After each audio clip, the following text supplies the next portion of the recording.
first of all, thank you very much for taking time, because I know you're extremely busy. It's all right, it's a pleasure. I really appreciate it. So we have two choices, single player or co-op. It takes a lot of concentration to do multiplayer. Got you. But I'm thinking we give it a go first anyway. Let's give it a go. I don't know who these people are. I don't know who these people are either. Hey, Crusher.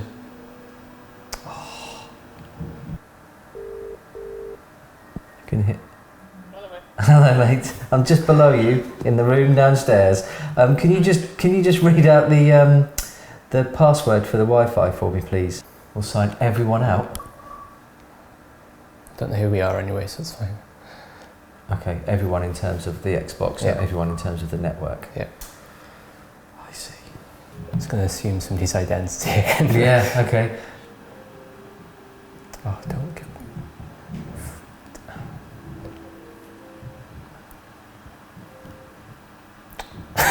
And become Crusher again, I guess. Or Dr. Cog. he's going to bring his luck this time. What now? What?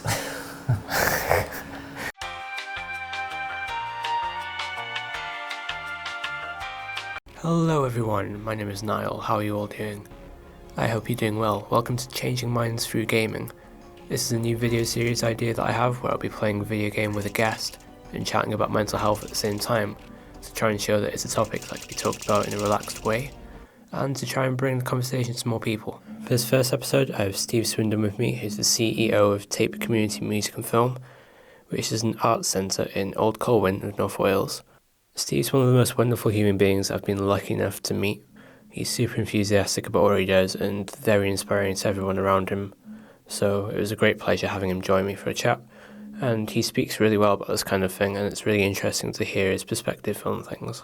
I'd probably recommend even listening to this as a podcast, because it turns into a lot more speaking than gaming. So I hope you enjoy the video, and thank you ever so much for watching. I can't understand what he's saying. What? I can't understand what he's saying. I have no idea what he's saying. So that's Ooh. Tannoy systems. I don't think you're supposed to know what they're saying. Look up.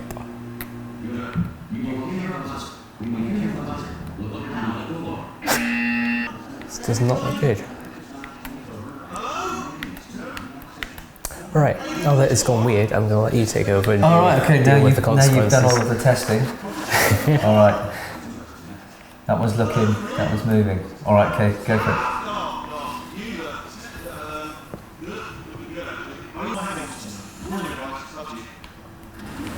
I don't know what the hang on button is. Speak! Okay, what are you doing there is jumping. You just jumped. But never mind, say it. Okay, you know what, that's close enough. Just hold tight. I want to have a conversation about mental health, and Sure. I wanted to ask first whether there's any, I guess, maybe problems is too strong a word, but any experiences in your life that you've gone through times where you might have struggled with mental health for some reason or another. Maybe it's just like, maybe like an intense period of stress or something to do with job, or because I'm guessing most people have gone through that. Yeah. And yeah, as long as you're comfortable talking about it, and I am comfortable talking about it. Yeah, I think it's something that's really important to talk about. Yeah. Which is why I think your idea is a really strong one. Well, I've got a few different perspectives that I could sort of share, I suppose. When you asked the question initially, the one that springs to mind is I've solved a bit of the problem already, Niall. This is an achievement. The things that spring to mind are, well, I could talk about it from my own point of view, in comparison to some of the folks that come to Tape and the sort of experiences that they've been having. In my professional life, I've worked alongside people who have difficulties with their mental health for most of my professional life, I would suggest. Whether that's in specific services for people with mental health difficulties, which I've done a fair bit. Supporting people just generally around wellbeing. My wife Kate has had struggles with depression, over the years. I think I probably know more people who do have experiences of difficulties with their mental health than don't, I would suggest. A large number of people that I know, socially and through work, most people are affected. There's always the 1 in 3 statistic is the one that's sort of bandied around in terms of people who have experienced mental health difficulties. But there's a lot of weight and truth to that. Personally, I've definitely there's been periods of stress and work being very difficult, and that impacting on your health and your energy and sleep and general well-being and that sort of stuff. So I think I can speak to it from a number of different perspectives. Whichever one of those is most sort of pertinent to you. Do you reckon? I've just solved a puzzle. This is honestly, this is like an awakening for me, because I'm rubbish at this stuff normally, and I think me not thinking about it and just chatting is allowing me to solve a puzzle. Holy crap. This means you're really good at multitasking. Sorry? It just means you're really good at multitasking. Do you think that you saying that you've had a lot of people around you who've had experiences with mental health problems, do you think that's more the kind of people you're acquainted with? Do you reckon it's more in their personalities, or do you think it's a general thing that people will open up about that kind of stuff with their friends? Because I think a big thing is that people don't tend to talk about their problems. So do you think that's kind of, do you reckon it's just something specific to your friends that they've been able to come to you and say, so what do you think it's? Maybe. I mean, it's hard to tell really. It's possible, but it's not. I'm not just thinking about my close sort of social group. Yeah.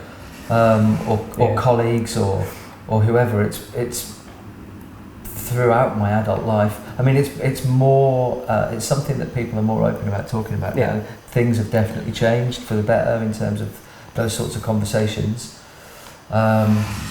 I think I'm around a lot of people who are sort of more emotionally, oh goodness, I don't really know how to say it, emotionally sort of open, willing to talk about things. I guess you work with a lot of people, and then being at an arts charity, people are more artistic, so they're going to be more emotionally open, aren't they? I would say so. But then also I think because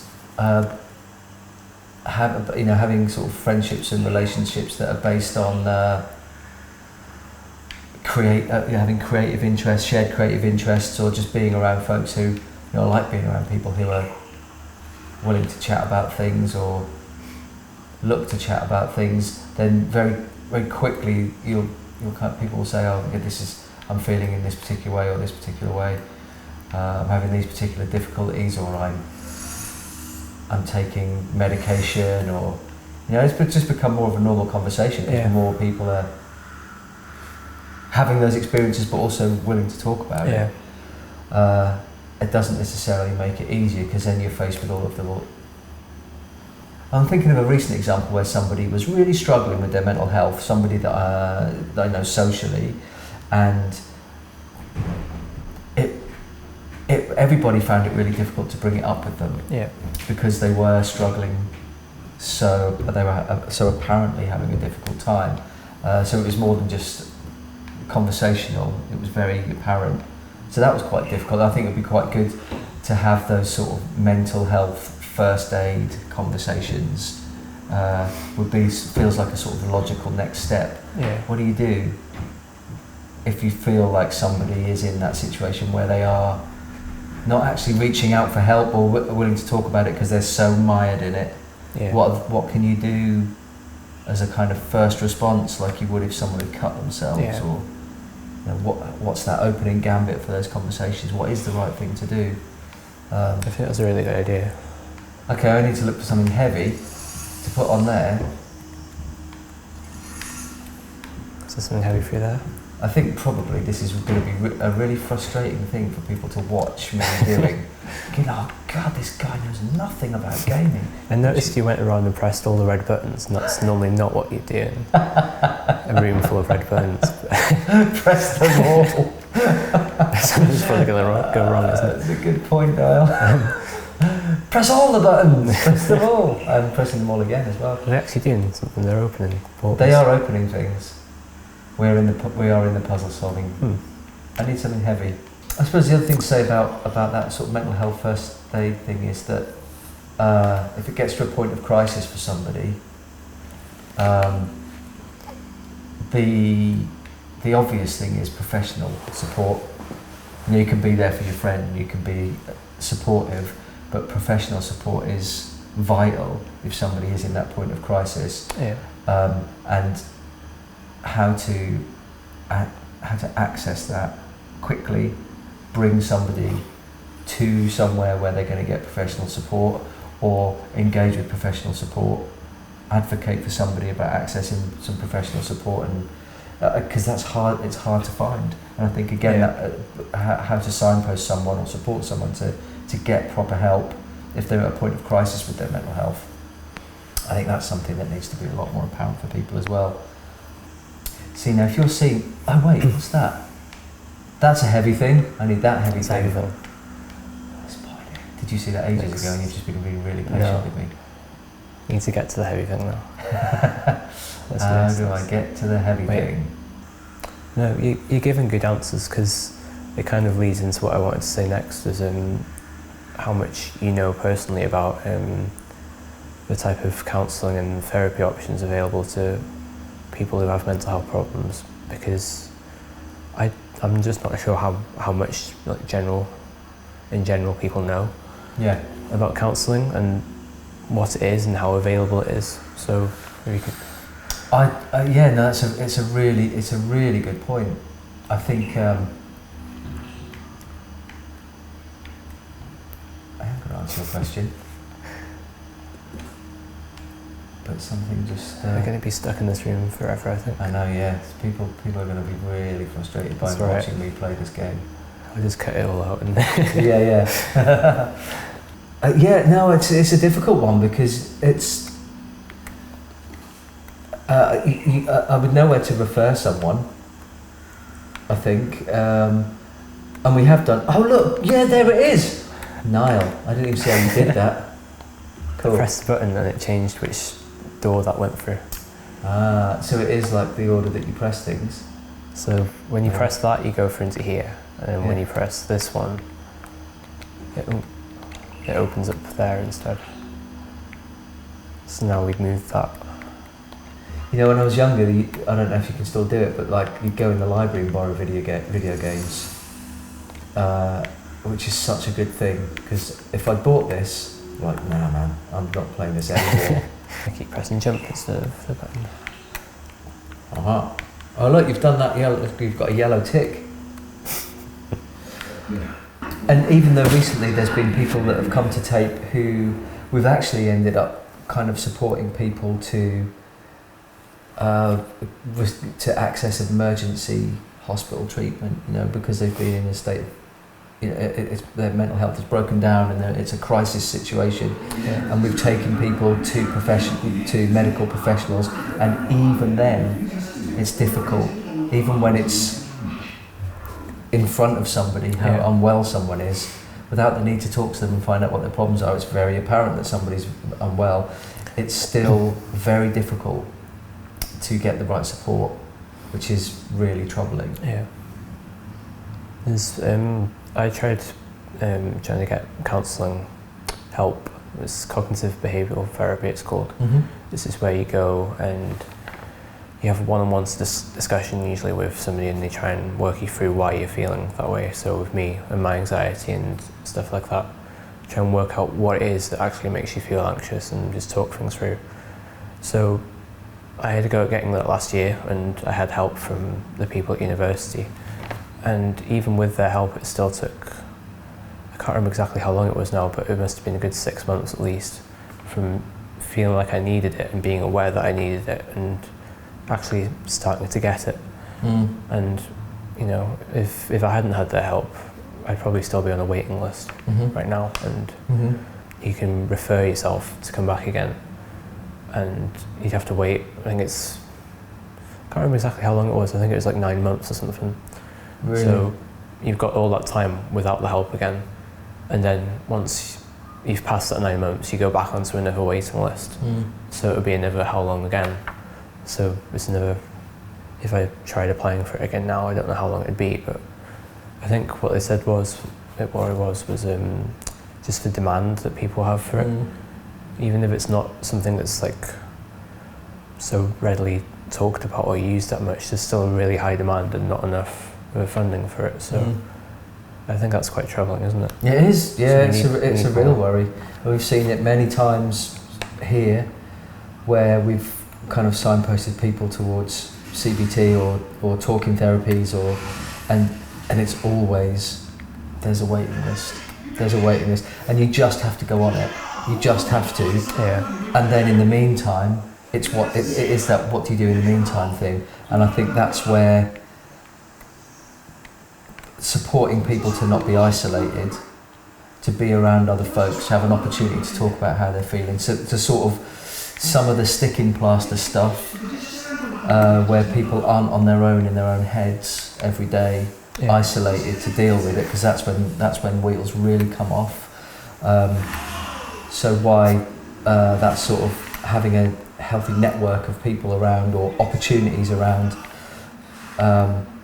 however low level that those things might be, like when we have like using cinema here and having screenings that people can come along to for free and just be out and engaged and taken out of their situation by creative activities, whatever they might be, is massively important. Because then you have people find themselves relaxing and then able to start talking about stuff. Now you might not be having a therapeutic conversation, but it's a conversation that's very therapeutic because you're able to just offload. The number of people that I have those sorts of conversations with, because we're just having a cup of tea and we've been doing something creative together that allows us to be on a level playing field, has been really important. That's why I think places like TAPE are so amazing, because they can offer that, can't they, as well as the more professional side of things. If you want to train people up to do a certain job, you can have them as community centres where anybody can come and get involved with loads of different stuff. Yeah, it's about how people working in community spaces view their interactions with the folks that are coming to make use of them. So you could be in a library, you could be in a cafe, you could be in a sports centre, or you could be wherever, a bus driver, or where you're coming into contact with people regularly, and you're just saying how you're doing, and having enough time to hear the answer. It's not much. And that's the thing, is that it's kind of become a culture that people don't talk to each other as much, isn't there, really, out in public? I mean, we're all very insular on our phones. So it's trying to tackle that, isn't it? That's the problem. I know for sure that TAPE's been an amazing place for me, and I know I've said that to you before, but it's been a real amazing place to come to, just to kind of get involved in the community instead of having nothing. And well, I'm hopefully places like this can be the way forward. I'm delighted. The communities. I'm delighted. It's in terms of my own mental health and well-being, it can be a hard place to work sometimes when you are being met with one, very used to the rejections that are part of trying to develop projects or get funding in, or the obstacles that are put in your way on a daily basis, however they come about. There's never been a time when I haven't wanted to open the doors, or have not reminded. I'm regularly reminded, and we all are, of why the doors need to stay open, and it's because somebody like yourself coming through the doors, because I know how hard it is for someone to go, I'm coming here for this reason. I have this thing that I like to do. I'm coming here for this reason. This doesn't just apply to tapes, it applies to everything. Yeah. That's a big thing to put your hand up and articulate that. So then that's enough reason to keep going. It's a privilege. It's a privilege for sure. Yeah. And then you get to play video games and have a chat about it. It's pretty. And seeing these ideas come to life, my God, that's our currency here. Seeing people's ideas come to life and what they mean for folks. Yeah. Yeah. And the knock-on effects of that to their families and their friends, and seeing someone who's maybe walking a little hunched because they're feeling that weight of things, and then they have some wins, or they feel better about themselves and they're walking a little bit taller and they're feeling a little bit more confident and achieving in other areas because of it, or they just talk a little bit more because that weight is coming off. Yeah. That's everything, right? It is. Yeah, I get that. Do you see where it says on the screen? Create blue portal. Do you reckon I should? I think you should, yeah, and then we'll leap through it and see where we go. That's awesome. How are you suddenly able to create these? Have we been able to do that all I along? picked up a gun, which is on there. So, are we okay? Is jump off this, or are we going up? There's a bridge there, mate. Don't jump. Is this, wait, is that, it's down there, isn't it? This is confusing me. So that thing there is that thing there. So we go up this way. I almost jumped down. And then you'd have to go through again. Yeah. This is like, I mean, this could be really useful for me, because if I walk into a shop, I'm walking down the street and I walk into a shop and I'll do whatever I've got to do in the shop, I'll come out, I will definitely turn to go back the way that I've just come, even though I want to go that way. I do that a lot as well, actually. Oh man, it's guaranteed. That's without portals in the world. Yeah. You've got a portal gun there. I do. That's a good point. What will happen? Oh wait, there's already a portal there, isn't there? So we go. There we go. Wow. What do you think about, this is a really general question, so I'm sorry, but what do you think about the whole, I guess, situation around the stigma around mental health? I guess what I want to ask really is, have you ever had any experiences where you've seen people be, I guess, discriminated against because of mental health problems? Or with my own experience, I wouldn't say I've necessarily been discriminated against.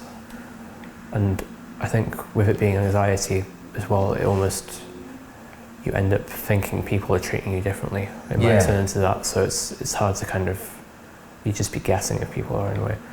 Have you had any experiences of seeing people be discriminated against, or do you think there's a noticeable negative stigma around mental health at the moment? The controller's died. Oh no! No.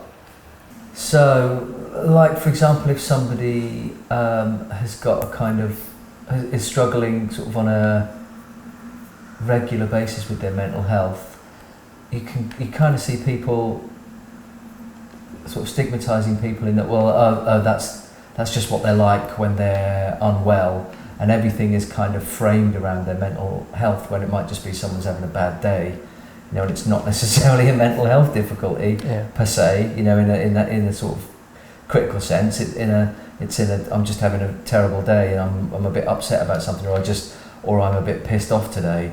They're getting depressed again, and then suddenly they're siloed off rather than it being just a kind of ordinary day. So you kind of see that stuff quite often. So it's almost as if people are looking at them through different vision, almost. There's kind of there's like a filter. It's like that they are susceptible to their mental health sort of filter that's put across. So there's certain expectations or stereotypes that are kind of attached to people. I have no idea how to get out of here. The exit's that way somewhere, so... What, this way? Back the other way, at the top again. So if you go through that portal, the blue one. sidestep through it. Yeah, I like that, the style. And now you've gone down to the same place again. So, okay. And if you face left, through that way there's like an exit, I think. Yeah. There. Yeah. That's the exit I'm trying to get to. Mm-hmm. How we get there? I don't know. Yeah. But like you said with the whole idea about like a mental health first aid kit, I think it would help to have more guidelines, some kind of base rules, if there are any, that could tell people how to act around other people, or not act, but react to people who have mental health problems. Yeah. But yeah. So it just comes down to more research into it again, doesn't it? And from what I can tell, that's definitely the way it's going. More and more funding's going into that kind of thing, but still nowhere near enough. So you compare mental health services to physical health services. I mean, I don't know exactly, but I'd imagine there's quite an offset. Mm. So yeah, it'd be interesting to find out, wouldn't it? I am completely stumped by this. I have no idea what we're supposed to do. For being involved here, one of the things that is has become really apparent over the years is that we've been able to provide support for people where they've not been able to access it elsewhere, or felt able to ask for it elsewhere, because we have that kind of, and that our initial relationship is not built upon somebody's mental health difficulties or learning difficulties, or whatever route people find their way to us through. We end up having relationships with people built on their creative interests, and then, like I said before, that allows people's shoulders to drop when they're having conversations about other things, because we're all really open about that stuff. And that feels like a, I don't want to say a way forward, but it feels like a progressive, it feels like something that people could learn from, you know, or try to apply in their own worlds, rather than formalising support and giving it a label and a name. You know, it's just about being a decent person and creating a space that isn't clinical, where people can get to know each other and feel comfortable to talk about stuff. Oh, that was a sneaky shot. What are you going to do with... Oh, look at that!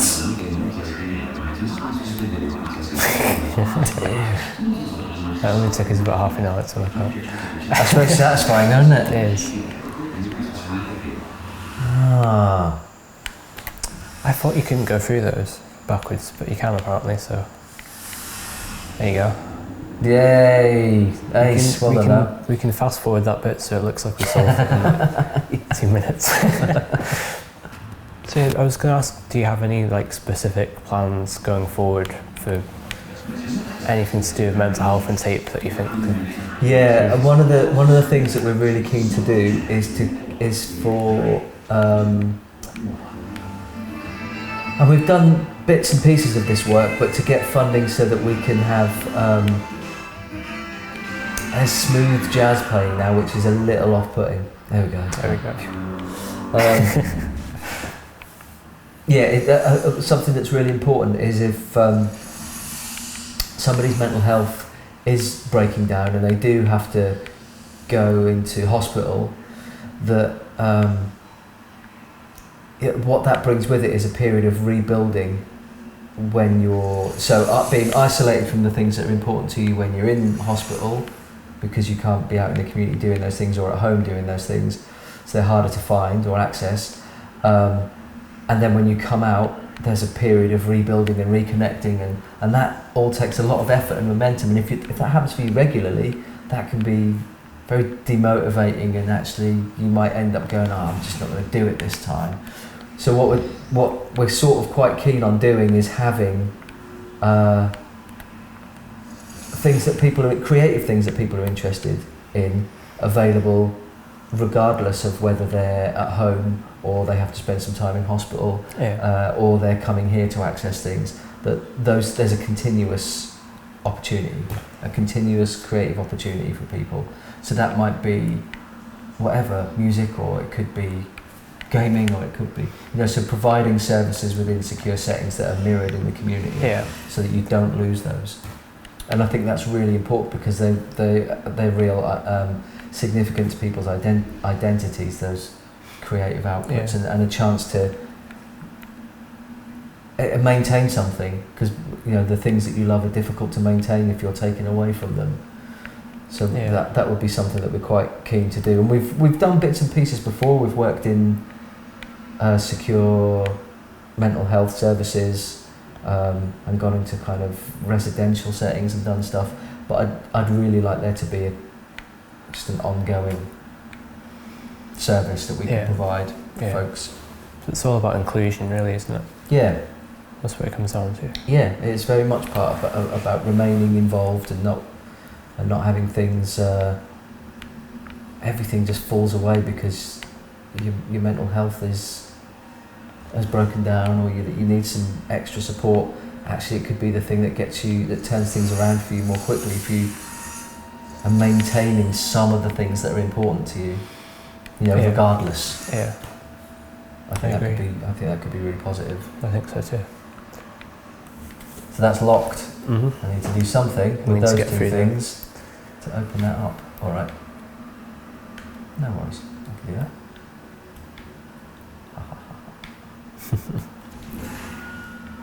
I think one big thing that would help would be more education around mental health. I think that when I was in school, I kind of had I think it's like a workshop, maybe one day a year, where you'd be taught a little bit about mental health, and that was about it, really. Right. I think more of that kind of thing would help a lot, and just introducing the idea to kids at a younger age, just so it's a more normal thing. Yeah, absolutely. For sure. Well, I think there are some. There are some initiatives within schools that do allow for that now. So they'll do things like brain breaks, and kind of take some time out and thinking about how are they feeling? Are they feeling stressed? And they're introducing that into just like part of the daily routine within schools, which is being kind of tuned into your own well-being. And I mean, it's not necessarily mindfulness, but it's giving people that idea you need to take a break, or it's kind of like, it's almost like you making them self-aware from a young age that it's something you need to do. Because I know for me it wasn't that obvious when I was doing schoolwork, and when it starts really picking up GCSEs and sixth form, it was never really obvious that you need to take breaks and things like that, and how often you need to be working, how often you need to be taking breaks and things like that. Yeah. So yeah, that kind of thing's a really good idea. Yeah, I agree, absolutely. All right, now check this out, Niall. I need you to just... Because look, there I am. Yeah. And there's the box. Mm-hmm. So where do I go? That's properly pickling my brain. I'm going to let you figure it out, but I'm going to say that I reckon you'll get it very soon. You think? I think so. Nah. I think the opposite might be true. Right. Wait, what? Think about what I did before. Yeah, you did like a long shot. I did a long shot, and then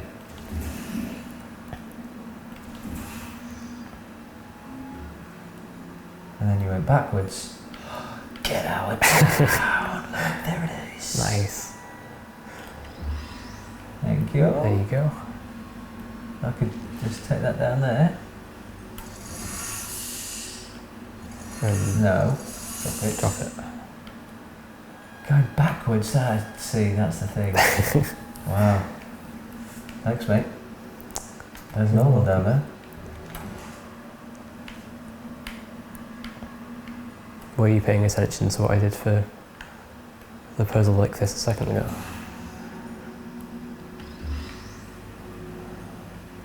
Yes, you were. Nicely done. Oh, the sense of achievement is enormous.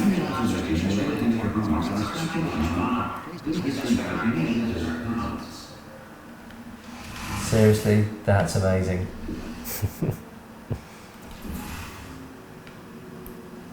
What? No, don't do that to me.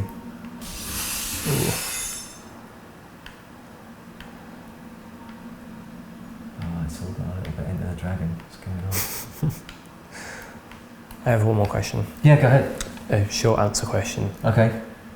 Overall, are you confident that the whole situation around men's health will improve in the future? Oh, for sure. I mean, I think it improves all the time. I think it's good to get rid of some of the lazy stereotyping and negativity around. I think getting stuff out of the media that uses mental health as a kind of lazy way to let the lazy portrayals of people with mental health difficulties in storytelling and in the media and sort of visual representations of what mental health difficulties are,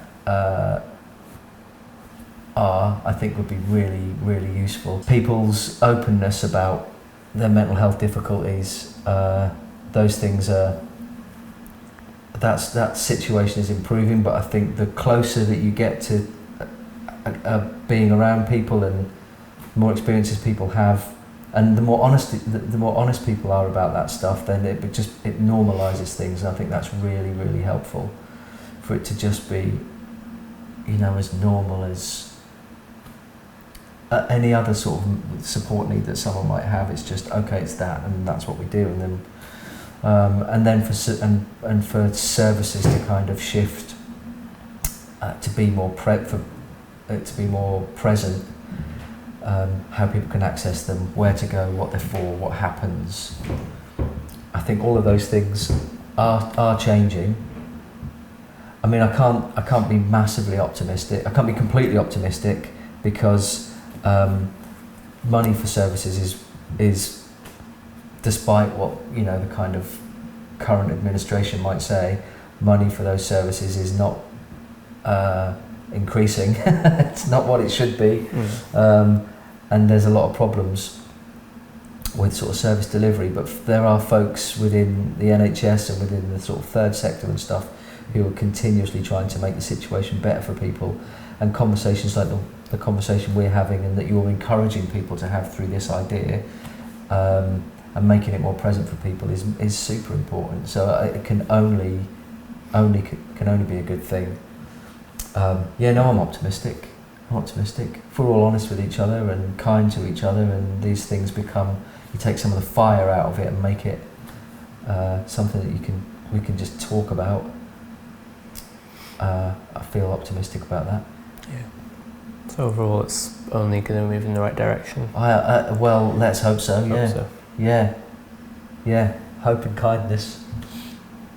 Right. Thank you very much. Thanks, mate. For your time. Can I get out of this portal nightmare now? You're trapped forever. It's the clause for coming on this show. Oh God, I'm going to dream about it tonight. You're going to be going into shops and going through portals. I will. All right. Thank you very much. Thanks, mate.